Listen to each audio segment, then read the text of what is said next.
Hey guys, Shadow here, and in this video I will show you all of Kharabak's abilities as well as how to deal with them. Please remember to thumbs up the video if you found it useful, follow me on Twitch at Dark Brotherhood Studios for Dauntless streaming, as well as pressing the subscribe button to see more content here. Kharabak is the third behemoth in tier 4 to which you can progress easily either solo or in a party.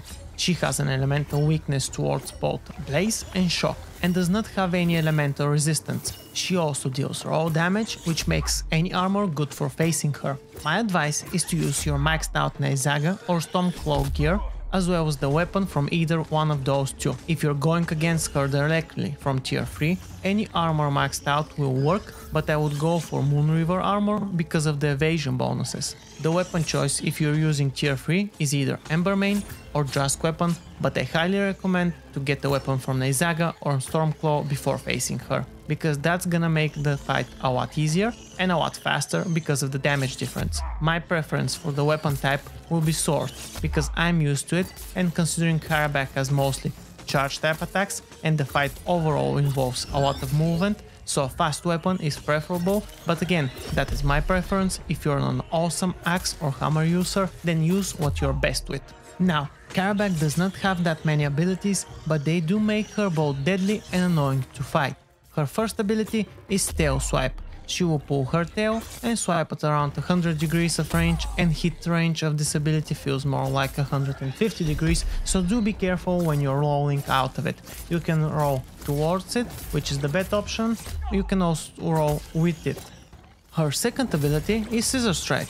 She will lift up her back part and then do a small front charge with a cross strike from both claws like scissor blades coming together. Best option again is to roll towards her or to the side. Try not to roll backwards, especially if you are frontally facing her, because you might get hit.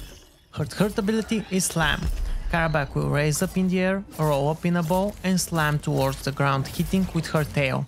This move is a little bit buggy with its targeting, and sometimes you do not even need to do anything except standing still. But again, it is buggy, so I will just suggest rolling in the direction she is in the air 1 second after she begins to do the ability. Her fourth ability is Wind Blades. Before she does this ability, she will fly a certain distance away from you or another party member and then shoot 2 wind projectiles in your direction. They are extremely easy to evade by sprinting to either side of them or rolling through them. Her fifth ability is Pendulum Strikes. Like the Wind Blades, this ability needs to be cast when she is a certain distance away from you. She might fly away and do it, or she might do it immediately after casting Wind Blades. The ability does between 3 and 5 pendulum strikes with her claws while she charges at the direction of a certain player. Evading is all about timing and should be done towards her when she approaches you. If you are precise enough, you can pass between the claws with sprinting too. Her final ability is Swarm. Kharabak will stick her tail in the ground and start spawning dozens of small bugs around her. Any player that is near her tail or middle body part will get a debuff which surrounds him with the same bugs. They deal damage to you and also interrupt slower combos. Slower weapons or chain combos can get interrupted, so stick to your left mouse click combos. To get rid of the bugs, you need to hit them, and you always hit them as long as you attack. When she does this ability, the best option is to stick in front of her and attack her from there. If you get the debuff, just attack constantly, regardless if you're hitting anything, you will always hit the bugs around you. Alternatively, you can have a party member with a faster weapon hit you to get rid of it faster. Finally, Kharabak has 2 special stages, Invisibility and Enrage. Both of these stages cause Kharabak's abilities to inflict bleed debuff on you when you are hit. The main problem when she enters Invisibility is the fact that she is almost fully transparent, but you can figure out what she is doing and where she is if you pay close attention. When she exits Invisibility, she will become bright red, hold in the air for a few seconds and do a strong cross strike towards a player, so you need to be very careful not to dodge early, because this deals huge amounts of damage and causes bleed effect again. When she enters her Enrage phase, all the teal parts on her body will start glowing brightly, and she will grow an extra set of wings behind her arms. It is hard not to notice this. During this phase, like the Invisibility, she will cause bleeding debuff with all her abilities. She will also become faster and does one more long range ability, which is a directional long strike towards a player.